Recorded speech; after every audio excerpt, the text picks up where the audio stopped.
starting today by discussing Wednesday's biggest news stories with Camilla, Tominey and Simon McCoy. First time. Welcome. First time. Welcome. Thank you. Hi. Welcome, Simon.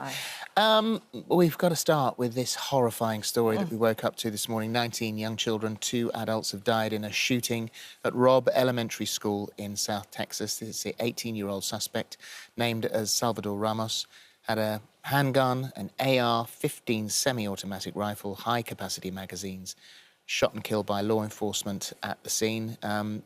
This is the speech from President Biden at the White House.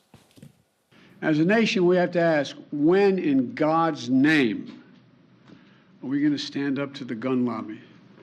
When in God's name we do what we all know in our gut needs to be done? These kinds of mass shootings rarely happen anywhere else in the world. Why? They have mental health problems. They have domestic disputes in other countries. They have people who are lost. But these kinds of mass shootings never happen with the kind of frequency they happen in America. Why? Why are we willing to live with this carnage? Perhaps because, in the words of Texas Senator Ted Cruz, he hasn't criticised Texas gun laws. We know from past experience that the most effective tool for keeping kids safe is armed law enforcement on the campus. You know, inevitably, when there's a murder of this kind, you see politicians try to politicize it. You see Democrats and a lot of folks in the media whose immediate solution is to try to restrict the constitutional rights of law-abiding citizens. That doesn't work. And that's perhaps why it still happens. It's so depressing. I mean, it's shocking. It's not surprising. We heard from President Biden. I remember Barack Obama, when president, saying pretty much exactly the same thing after the Sandy Hook shooting. And here we are again, and it's depressingly familiar. Sandy Hook was 10 years ago. I think the only defence they then brought in after that was to actually train children how to hide. Yeah. And that was their only defence. And here we are 10 years later. I mean, that's terrifying. And also some of the response being, well, the answer to this is to arm more, to arm teachers and security guards and police in schools. I think from a British perspective, because mercifully, you know, we've had Dunblane and Hungerford, but these sorts of incidents have been few and far between, I just find it quite hard to comprehend. The idea, we had the Buffalo shooting where a young, disaffected and emotionally unstable teenager goes and kills people of colour. Then we have another child effectively really going and shooting other children. You imagine, I mean, it's unimaginable actually. I was watching it unfold on the news last night, you know, the horror of being a parent, turning up at that school and not knowing whether you were going to see your child again. He can buy a gun, but he can't buy a beer. And there's the president saying why. It's because anybody can go and buy a gun. And it's terrifying. You know, there are more people now killed by guns, young people killed by guns in America than by cars. Things need to change there. People have said year after year things have got to change, and they haven't. Money talks in America, and the NRA, hugely influential, very, very rich, and politicians take note there of that. And so, therefore, is this just going to keep happening? I mean, Biden's, you know, he's the most powerful man in the world. He could make a change here. He could, but, I mean, the imbalance because of the Republicans in the Senate and otherwise, and in a state like Texas, you know, the majority will be in favour of gun laws. That's the trouble. This is exactly the same conversation we had in here, on this sofa, 10 years ago, in the aftermath of Sandy Hook.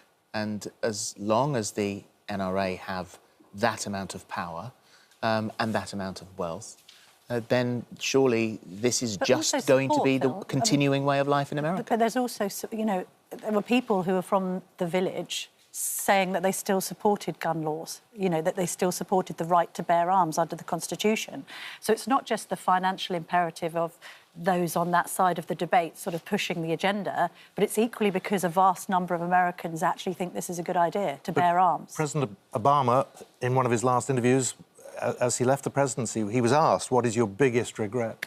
He said that we couldn't change this. Well, and one of the most powerful people, the most powerful person, they can't change it. The National Rifle Association annual meeting is set to take place in Texas this weekend, with former President Donald Trump expected to attend. Attendees are able to bring a gun. I mean, you think that should be cancelled, wouldn't you? I mean, but Donald Trump is on record as praising the NRA. Yeah. And you know, therein is your problem. Let's move in to another story now. And finally, this report that we've been waiting for an hour ago, Sue Gray handed it in, a completed report looking into the lockdown parties at Number 10. Sources have suggested that the report will include photographs of the Prime Minister, Chancellor Rishi Sunak and Cabinet Secretary Simon Case, but will protect the identities of the other civil servants who attended these gatherings. I mean, Camilla, we've been waiting for this for such a long time. What difference is this going to make, I guess? I don't actually know. I mean, I think it's interesting Simon Case keeps on being mentioned in that. That's the Cabinet Secretary who's in charge of the Civil Service. Soon-to-be ex-Cabinet Secretary would be my guess, but... I think he is probably going to be made a scapegoat of. Deputy heads are about to roll, I think. Well, yeah, exactly, but he hasn't even been fined. That's the other thing. You know, do we look at this whole situation and say, well, the Met Police only fined him, Boris Johnson, for the one incident with the cake ambush, and therefore what Sue Gray says is slightly academic in terms of him breaking the law. The bigger test for the Prime Minister, in my mind, is this Standards Committee finding whether he lied in Parliament or not. I mean, Sue Gray is going to flesh out some detail and speak to this frat house environment at Downing Street and hold him vicariously responsible for all that. But I don't think it changes his positioning much. He's not going to resign, is he? No, he's not, and that's the point. He's preparing for a difficult day. They are going to get a kicking, and he is going to get a kicking. He's got Prime Minister's questions, it's not going to be easy. He's then got to address a Cabinet committee. He's got to then address his own backbenchers, and they're going to be absolutely crucial. And everybody says, look, we should move on, you know, there's a cost-of-living crisis, as though they're mutually exclusive. People are really bothered about this. They care desperately that they may not be able to trust their Prime Minister. And whilst he will bluff it through, he will not resign. There is a moment where you and us can decide the fate of this Prime Minister, and that's at an election. And I think he needs to be aware that the anger is still very much out there. But you can see politics in action because, I mean, they've kicked this can so far down the road.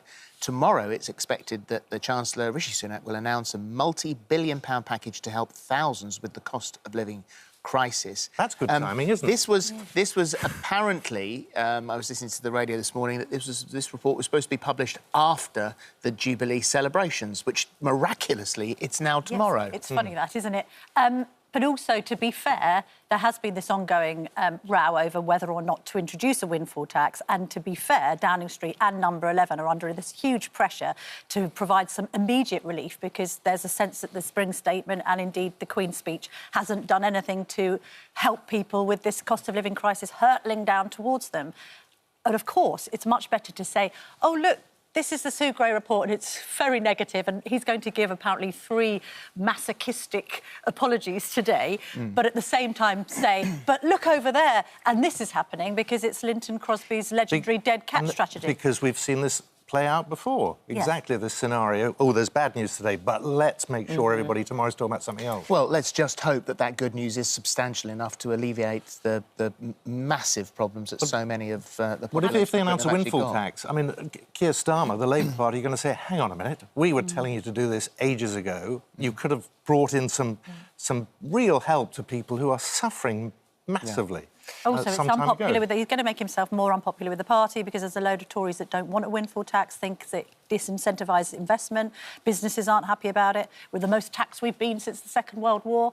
So, Prime Minister's once again stuck between a rock and a hard place. One he's built himself. Possibly, yes. Let's talk about... Were you one of the people that noticed this on screen on the BBC that went viral yesterday? So this was on the BBC News after a new employee made an error on the rolling news ticker. The phrase "Manchester United are rubbish" appeared on the BBC News channel rolling news ticker that's down at the bottom there, quickly followed by "weather, rain everywhere." A Manchester City fan, no doubt. Simon, you've got some experience with dicky tickers, haven't you? Gaffes on air at BBC News is something I'm not unfamiliar with. Well, you two took the mickey out of me when I appeared on the screen with a pad of paper. We might have the clip. Yay! Good morning, welcome to BBC News. Plans for privately run drunk tanks to tackle... So maybe you could talk us through why that was actually happening. Why do you go on over the warning would have been nice, but... Now, there are some in this studio here who may have been around at the time. Our director may have been directing. Oh, gosh. So I know exactly who it is. Perhaps you'd like to explain what happened. Oh, gosh, I've left the BBC, so I'm... All right.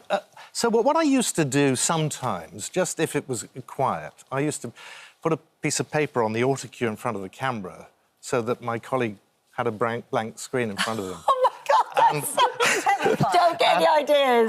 Don't get any ideas. This is the news. This is an exclusive for this morning. I've been totally ambushed here. Anyway, and I was saying to the floor manager just before the headlines, give me some paper. But I hadn't realised that actually I was reading the headlines. So he hands me this pad of paper. I'm about to take a piece out, and you're on. 3, 2... What do you do? It's a glass floor, can't drop it. That serves you right. Hoist by your own petard. I've just lost any chance of appearing on television ever again. I tell you what, though, that gag with the paper on the autocue is a really good Listen, idea. you are always sat beside you when you read it, so you'll only stuff yourself up as well. I will, definitely. Yeah. Thank you both. Thank you. Welcome. Thank you. Nice to see you.